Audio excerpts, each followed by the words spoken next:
प्रणाम दोस्तों। मार्च 2003 एफबीआई ने एक 44 साल के व्यक्ति को अरेस्ट किया जिसका नाम था एंड्रयू कार्लसन। अखबारों में यह रिपोर्ट किया गया कि यह व्यक्ति दुनिया का सबसे लकीस्ट पर्सन था। स्टॉक मार्केट के इतिहास में आज तक शायद ही किसी ने इतने पैसे कमाए होंगे। इसने $800 इन्वेस्ट करके सिर्फ 2 हफ्ते के अंदर $350 मिलियन कमा लिया। यहाँ पर एफबीआई को शक हुआ कि इसके द्वारा कुछ तो फ्रॉड किया जा रहा है, स्कैम किया जा रहा है, हो सकता है ये कोई इनसाइड ट्रेडर होगा।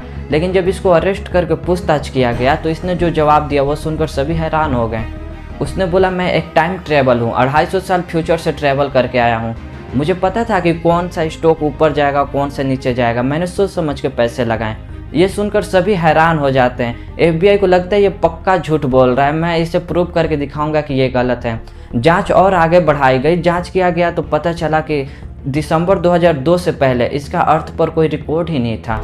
इससे भी हैरान कर देने वाली बात यह है, जब 3 अप्रैल को इसका कोर्ट में पेशी था बेल के लिए, उस दिन अचानक से ये गायब हो गया। उसके बाद आज तक कहीं पर भी नहीं दिखा। क्या कार्लसन सच में एक टाइम ट्रेवल थे? टाइम ट्रेवल क्या सच में पॉसिबल है? आइए टाइम ट्रेवल को साइंटिफिकली समझते हैं इस वीडियो में।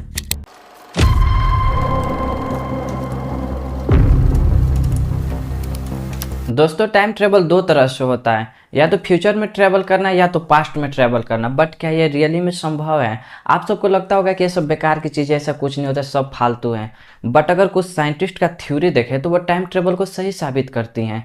जैसे फ्यूचर में ट्रैवल करने को लेकर जो थ्योरी सामने आई है, the theory of special relativity, ये अल्बर्ट आइंस्टीन द्वारा दिया हुआ थ्योरी है। टाइम डायलेशन के कॉन्सेप्ट सबसे पहले अल्बर्ट आइंस्टीन ने बताया था। उससे पहले साइंटिस्ट को लगता था कि टाइम एक कांस्टेंट चीज़ है, हर जगह टाइम स्थिर रहती है, चाहे आप मार्स पर हो, चंद्रमा पर हो या ब्लैक होल पर, टाइम हर जगह सेम होती है। दुनिया के one of the most mathematician और फिजिसिस्ट आइजैक न्यूटन ने भी ये बात कही थी कि आप चाहे कितनी भी स्पीड से, कितनी भी ऊंचाई पर उड़ रहे हैं, किसी भी पोजीशन में, टाइम हर जगह सेम होता है, टाइम में कोई बदलाव नहीं होता।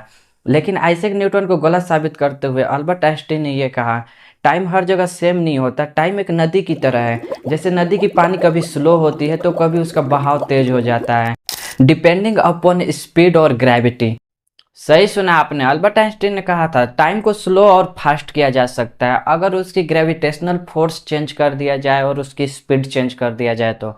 इसी को कहते हैं टाइम डायलेशन। जैसे हमारी आंख की पिपुल डायलेट करती है, सेम टाइम भी वैसे ही डायलेट करता है।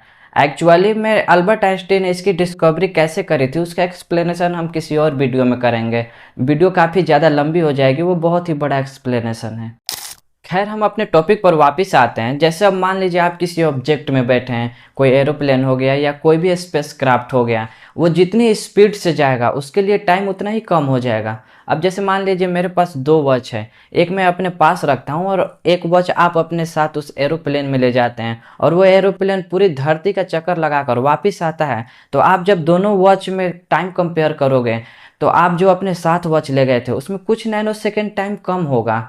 ये मैं कोई अपने मन से बना के नहीं बोल रहा हूँ। एक एक्सपेरिमेंट किया गया था सिंस 1921 में, हैफले कीटिन एक्सपेरिमेंट। उन्होंने भी सेम ऐसा ही किया था जो मैंने अभी एरोप्लेन वाला एग्जांपल आपको बताया। उन्होंने भी देखा कि जो घड़ी उन्होंने ले गया था अपने साथ एरोप्लेन में उसका टाइम थोड़ा सा कम था।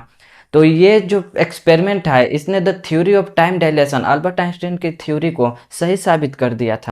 लेकिन इसका मतलब ये नहीं है कि टाइम सही में स्लो होने लग रहा है। बस बात यह है कि उसको हम लोग धरती से ऑब्जर्व कर रहे हैं तो हमें लग रहा है कि टाइम स्लो हो रहा है, लेकिन जो बंदा एरोप्लेन में बैठा है उसके लिए टाइम सेम वैसा ही चल रहा है जैसे वो चलता है। थ्योरेटिकली अगर देखा जाए, हम एक ऐसी रॉकेट बना पाएँ जो लाइट की स्पीड पर ट्रैवल करें, तो 10 सालों तक अगर कोई उसमें बैठ कर स्पेस में लाइट की स्पीड पर ट्रैवल करें और वापस जब वो धरती पर आता है तो उसको जो समय दिखाई देगा वो 9000 साल बाद का समय होगा। मतलब अगर आप फ्यूचर में टाइम ट्रेवल करना चाहते हैं तो ये साइंटिफिकली पॉसिबल है। बट प्रॉब्लम ये है कि लाइट की स्पीड से ट्रैवल करने वाली आज तक एयरक्राफ्ट या कोई रॉकेट नहीं बना, कोई लाइट की स्पीड के करीब भी नहीं जा सकता। लेकिन जैसे जैसे टेक्नोलॉजी और ज़्यादा इम्प्रूव होगी, हो सकता है आगे चल के कोई ऐसी एयरक्राफ्ट या रॉकेट बन जाए। खैर, अभी के लिए अगर देखें तो जेनाडी पोडाल्का एक रशियन एस्ट्रोनॉट हैं। इनको क्रेडिट जाता है सबसे ज़्यादा फ्यूचर में टाइम ट्रेवल करने का।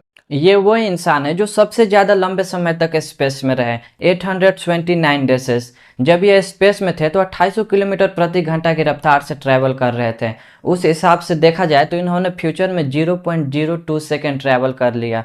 धरती पर मौजूद लोगों से इनकी उम्र 0.02 सेकेंड कम है। मैंने अभी आपको जो भी बताया, जो भी थ्योरीज एक्सप्लेन की, वो सब था फ्यूचर में ट्रैवल करने का तरीका।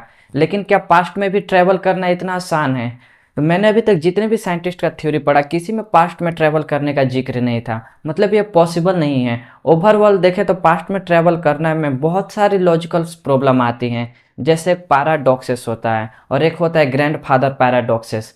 ये कुछ इस तरह से होते हैं, जैसे मान लीजिए कोई बंदा टाइम ट्रेवल मशीन में बैठकर पास्ट में चला गया और जाकर अपने परदादा को गोली मार दिया, तो उसके परदादा वहाँ मर गए, तो फिर वो जो बंदा पास्ट में गया था वो फिर पैदा कैसे हुआ? ये बहुत सारी चीज़ें हैं जो लॉजिक के अगेंस्ट जाती हैं। इसीलिए पास्ट में ट्रैवल करना ये मुमकिन नहीं है। लेकिन फ्यूचर में ट्रैवल करना पॉसिबल है और आने वाले समय में और भी ज़्यादा पॉसिबल हो सकता है। मैंने अपने वीडियो के इंट्रो में एक एंड्रयू कार्लसन नाम के बंदे का जिक्र किया था। बाद में और जांचें करी गई तो पता चला कि एक न्यूज़पेपर द्वारा फर्जी खबर छापी गई थी। खैर, उम्मीद करता हूँ आपको वीडियो पसंद आई होगी। और भी ऐसे informative, learning, fact related and education video देखने के लिए आप हमारे चैनल को सब्सक्राइब करके एक हमारे यूट्यूब फैमिली का हिस्सा बन सकते हैं। See you in the next video. Thanks for watching.